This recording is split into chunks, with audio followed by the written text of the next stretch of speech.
Hello అండి. బాగున్నారా? మేమైతే బాగున్నామండి. చూడండి, ఈరోజైతే నైట్ అయితే వంట అయితే చేస్తున్నానండి.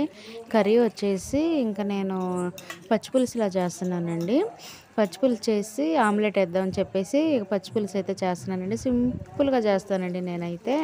ఇంకా కొంతమంది తరహా రకాలుగా చేస్తారండి. కొంతమంది అయితే బెల్లం వేసి చేసుకుంటారు ఈ పచ్చి పులుసులలోని. అలా కాకుండా మేము బెల్లం ఇష్టపడే వాళ్ళు కొంచెం బెల్లం కలుపుకుంటారండి. ఎండుమిరపకాయలు అవన్నీ కాల్చి చేస్తారు. నేనైతే ఆ కాల్చడం అలాంటివి ఏమి లేదు. చాలామంది చాలా రకాలుగా చేస్తారు. కొంతమంది అయితే మా ఇంట్లోనే మా వాళ్ళైతే చేస్తారండి. మా అమ్మ వాళ్ళైతే చేస్తారు. ఎండుమిరపకాయలు ఉంటాయి కదా! ఎండుమిరపకాయలు కాల్చి వాటిని ఇంకా అలాగేందో పచ్చి పులుసులా చేస్తారు. దాంట్లో బెల్లం కలుపుకుంటారండి చారులోని. దానికి ఒట్టిపప్పు చేస్తారండి. ముద్దపప్పు అంటారు కదా! ముద్దపప్పు కాంబినేషన్ చేసుకుంటారు. చాలా టేస్ట్‌గా ఉంటదండి. పచ్చి పులుసు, ముద్దపప్పు చాలా టేస్ట్‌గా ఉంటది. ఇప్పుడేంటంటే సింపుల్‌గా అలా చేయకుండా ఏం చేస్తున్నారంటే, ఇక సింపుల్‌గా ఇలాగ చింతపండు నానబెట్టుకొని దాన్ని ఇలా పిండేసుకొని, ఇక దాంట్లోనే పచ్చిమిరపకాయ ముక్కలు, ఉల్లిపాయ ముక్కలు, కొత్తిమీర, కొంచెం పుదీనా ఇవన్నీ ఏసైతే బాగా నలిపేసుకుంటారండి. బాగా నలిపేసి ఇలాగా పచ్చిమిరపకాయలు, ఉప్పు, పసుపు అవన్నీ వేసి చారులోని బాగా పిసుకుతారండి. పిసికి దాన్ని తాలింపు చేస్తారండి. ఇక ఉల్లిపాయలైతే చారులోనే పిసకాలి. కొంచెం ఉప్పేసి పిసుకుతారు. ఉప్పు, పసుపు ఇక ఉల్లిపాయలేసి బాగా పిసుకుతారు. పిసికి పక్కన పెట్టిన తర్వాత తాలింపు అయితే వేస్తారండి. తాలింపు అయితే సింపుల్‌గా చేస్తారండి. ఏంటంటే కొంచెం తాలింపులు, జీలకర్ర, ఎండుమిరపకాయలు, కరివేపాకు వేస్తారండి. మళ్ళీ ఎల్లుల్లి దంచేస్తే మళ్ళీ ఆ ఫ్లేవర్ అయితే మారిపోద్దండి టేస్టు. అలా కాకుండా ఇంకా కొంచెం కరివేపాకు, 4, 5 ఎండుమిర్చి, తాలింపులు కాకుండా జీలకర్ర వేస్తారండి. నేను అలానే వేస్తాను. చూడండి, తగినంత ఆయిల్ వేసాను. ఆయిల్ వేసి ఇక దాంట్లో ఎండుమిర్చి, ఈ కరివేపాకు, జీలకర్ర అయితే వేస్తానండి. జీలకర్ర అయితే వేసి బాగా పిసుకుతానండి చేయితోని. ఇంకా పిసకటం అంటే ఇక ఉల్లిపాయలు ఇవి పిసికేస్తాను. ఇక తర్వాత తాలింపుకి వచ్చేసి ఇంకా ఆయిల్ వేడైన తర్వాత ఎండుమిరపకాయలు, కరివేపాకు, జీలకర్ర అయితే వేస్తానండి. ఇక వేగుతాయి కదా! ఆ వేగిన తర్వాత ఈ చారు ఉంటుంది కదా! మనం ఉల్లిపాయలు, చింతపండు, ఉప్పేసి పిసికిన చారు ఉంటుంది కదండి! ఈ చారు అయితే ఇంక నేను తాలింపులో పోస్తానండి. తాలింపులో పోసాక తాలింపులో వేసిన తర్వాత ఈ చారు, ఎండుమిరపకాయలు ఏగుతాయి కదా!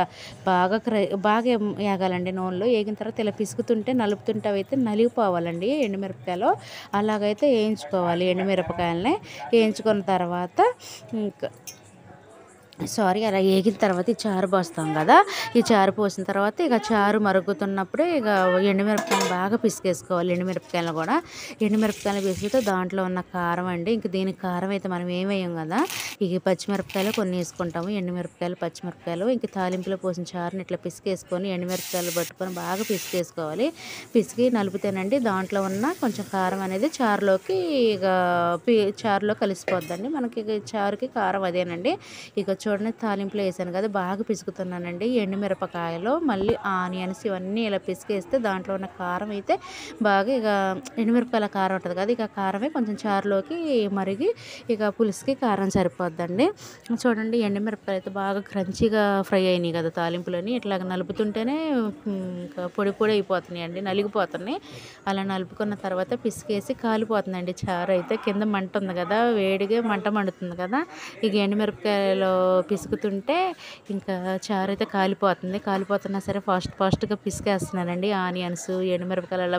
ఇక ఈ చారుకున్న టేస్ట్ ఏంటంటే ఎండుమిరపకాయలు, ఇక ఉల్లిపాయలు బాగా పిసికేస్తే దాంట్లో ఉన్న రసమేనండి. ఇంకా రసం దిగి ఇక చారు ఫ్లేవర్, పచ్చి పులుసు టేస్ట్ అయితే వచ్చిద్దండి. చాలా బాగుంటుందండి. అసలు సింపుల్‌గా 5 మినిట్స్‌లోనైతే అయిపోద్దండి చారు అయితే. పచ్చి పులుసు మనకి కర్రీస్ ఏమీ లేకపోయినా ఏదన్నా తినబుద్ధి కానప్పుడు 5 మినిట్స్‌లో చింతపండు నానబెట్టుకొని ఇలా చారు చేసుకుంటే 5 మినిట్స్‌లో అయిపోద్దండి. వేడి వేడి రైస్‌లో వేసుకొని తింటుంటే చాలా బాగుంటుందండి.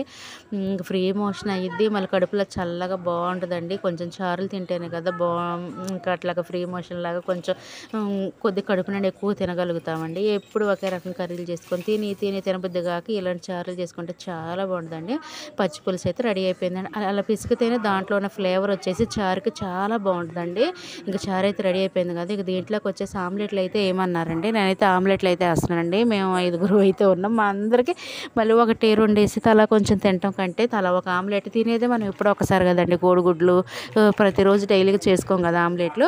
ఇక అందుకే తలా ఒక ఆమ్లెట్ అయితే వేస్తున్నానండి. 5గురికి ఉన్నాం. 5 మెంబర్స్ అయితే ఉన్నాము. 5 ఆమ్లెట్లు అయితే వేస్తానండి. తలా ఒకటి ఎవరికి ఒకరికొకరికి తగ్గిపోకుండా ఒకరికొకరికి ఎక్కువ తక్కువ లేకుండా ఉండటానికి 5 అయితే ఆమ్లెట్లు అయితే వేస్తున్నానండి. చూడండి ఇక ఆమ్లెట్లు కూడా రెడీ అయిపోయిందండి. మన నైట్ డిన్నర్కి వచ్చేసి పచ్చి పులుసు ఆమ్లెట్ అండి. ఓకేనా, మా వంట అయితే రెడీ అయిపోయిందండి. ఓకేనా, ఇక మేమైతే వేడివేడిగా తినేస్తామండి. మరొక వీడియోలోకి వెళ్దామండి. చూసారు కదా. ఓకేనా, మరొక వీడియోలోకి వెళ్దాం ఫ్రెండ్స్. మా వీడియోలో లైక్ షేర్ కామెంట్ అయితే చేయండి. ఓకేనా, చూడండి అందరికి ఆమ్లెట్లు అయితే వేసానండి. ఆమ్లెట్లు చూస్తుంటేనే మంచి స్మెల్ అయితే వస్తుంది. ఆమ్లెట్లు వేస్తుంటే ఇక ఇప్పుడే తినేయాలని అంత అనిపిస్తుందండి. ఇక మేమైతే ఫ్రెష్ అప్ అయ్యి అయితే తినేస్తామండి. ఓకేనా, మా వీడియో ఎలా ఉందో లైక్ షేర్ కామెంట్ అయితే చేయండి. ఫస్ట్ టైం చూస్తే ఫస్ట్ కనుక మా ఛానల్ చూస్తే సబ్స్క్రైబ్ చేసుకోండి. ఓకేనా, మరొక వీడియోలోకి వెళ్దాం ఫ్రెండ్స్. వేడి ఆమ్లెట్లు అయితే రెడీ అయిపోతున్నాయి. చారు అయితే రెడీ అయిపోయింది. రైస్ కూడా ఉడికిందండి. ఇక మేమైతే తినేస్తామండి. మరొక వీడియోలోకి వెళ్దామండి. చూడండి 5 ఆమ్లెట్లు అయితే వేసానండి. అందరూ కడుపునండి ఖచ్చితంగా తినాలి కదా చారులోని.